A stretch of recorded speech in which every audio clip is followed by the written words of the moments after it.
Yo tout le monde, c'est Kisame. Du coup, je vais vous parler de FF7 Intergrade, donc qui est la version remaster en quelque sorte, en tout cas upgradée de la version PS4 de FF7 Remake partie 1. Et donc là, ça va bientôt sortir sur PS5, FF7 Intergrade, et je viens de dire uniquement sur PS5, mais ça on en reparlera, hein, c'est un scandale. Mais là, j'ai parlé d'autre chose. J'ai fait un gros coup de gueule hein, ce FF7 Intergrade parce qu'il y a eu plein de gens qui ont parlé de cet upgrade en racontant n'importe quoi. Donc là, je vais les citer, hein, les Caro Jus et compagnie. Quand je parle de Caro Jus, c'est Carole Quintel et Julien Chaise, là, et les Jeux Vidéo Magazine, là aussi, leur chaîne YouTube, là, les tocards du jeu vidéo. Et t'as quoi, t'as jeuxvideo.com, ils ont raconté n'importe quoi sur FF7 Intergrade, c'est catastrophique. Ça dit que ouais, c'est à peu près, on voit pas trop la différence. Ah, j'ai même entendu dire que la version PS4 était plus belle et quoi que ça, mais les gars, mais réveillez-vous. Il y a même des gens qui te sortent que les HDRI de F7 Remake, encore faudrait-il que ce soit des HDRI, hein, mais bon. Les HDRI en gros que vous voyez sur FF7 Remake, en gros c'est les espèces de plans qu'on peut voir au fond, la touche Shinra et tout, sont en fait en haute résolution de la version Intergrade. Mais elles sont déjà en haute résolution dans la version PS4, réveillez-vous, hein. C'est déjà en haute résolution. Donc arrêtez de raconter n'importe quoi, arrêtez de faire les pseudo-spécialistes et tout. Vous n'y connaissez rien, vous êtes des tocards. Moi je vous le dis direct. Donc voilà, ça c'est une chose. Et puis il y a eu quoi encore? Il y a eu une polémique là sur la version japonaise de FF7 Intergrade, comme quoi elle serait à 100 yens alors que en gros en Europe, enfin en Occident en général, elle est gratuite. Et les gens sont choqués. Ouais mais comment ça se fait qu'ils font payer les japonais et tout ça? Mais les gars, mais vous savez ce que c'est qu'un remaster? Vous savez ce que c'est du boulot. C'est un boulot monstre un remaster. Ça demande un travail monstre sur la programmation. Arrêtez de croire que c'est automatique, les remasters ça se fait à coup de. Et tac, les mecs ils savent à peu près utiliser un émulateur et du coup ils croient que les remasters ça se fait comme ça. Mais c'est des heures et des heures de boulot, hein. Réveillez-vous, c'est un taf monstre. Encore heureux qu'ils font payer ça. Et ils font payer ça quasiment 1 euro, donc c'est plus que symbolique qu'autre chose. Et je pense qu'ils ont fait ça justement parce que les Japonais ils ont un peu cette culture du travail et tout ça, et donc peut-être qu'ils ont fait ça exprès pour symboliquement faire payer le taf, quoi. Mais les gars, ils sont choqués de payer pour du travail, quoi. C'est honteux.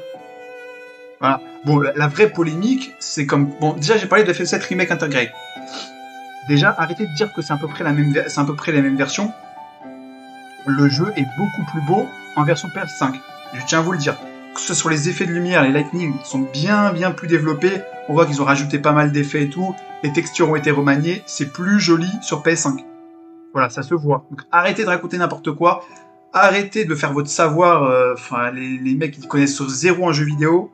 Vous êtes des tocards. Moi, je vous le dis direct. Voilà. Oui, du boulot de fait. C'est un beau upgrade. Voilà. J'ai fait le comparatif et tout, hein. Moi je peux vous le dire. C'est un beau upgrade.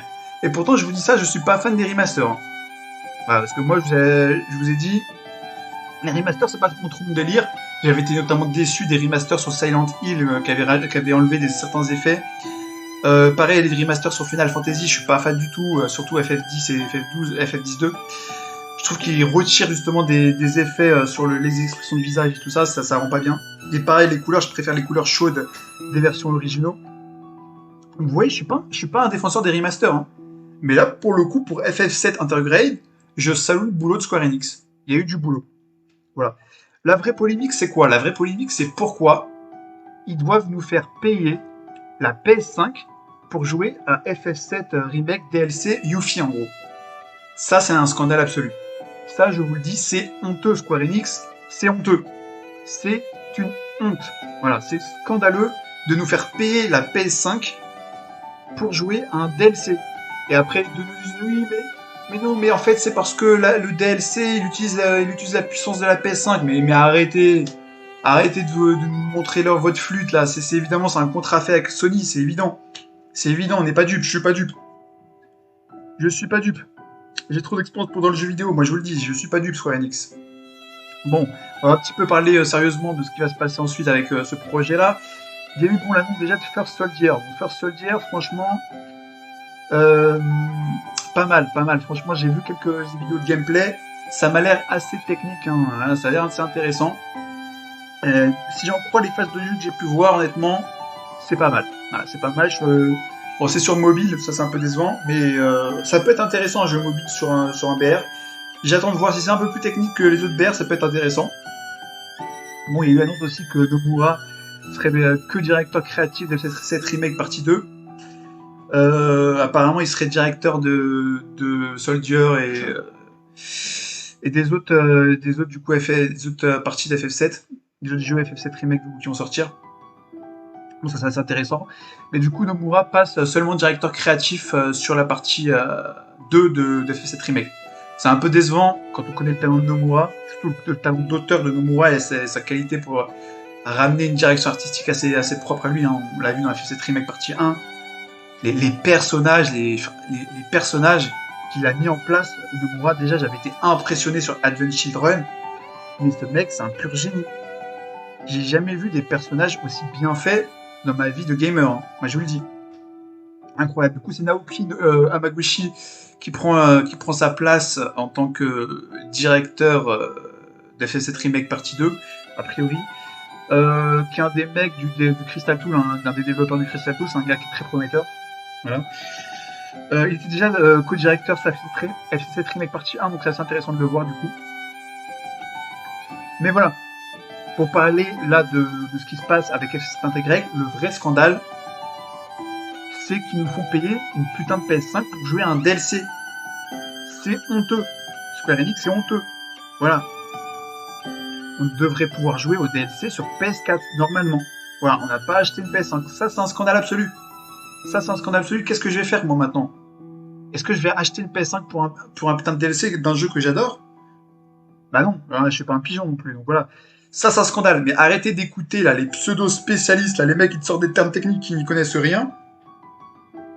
À sortir, ouais, les JPEG et tout. Regardez, il y a des JPEG dans la fête remake, ils ont juste mis un filtre HD sur les JPEG. Mais arrêtez de raconter n'importe quoi. C'est pas des JPEG, déjà, premièrement. C'est plutôt des HDRI. Et clairement, on peut voir qu'il y a eu du taf de fait. Que ce soit sur les effets, sur les textures, sur la lumière. Le travail, il est là. Il est visible à l'écran. On a vu aussi notamment des effets de neige, des effets sur le météorologique qui ont été rajoutés. Ça, c'est assez intéressant.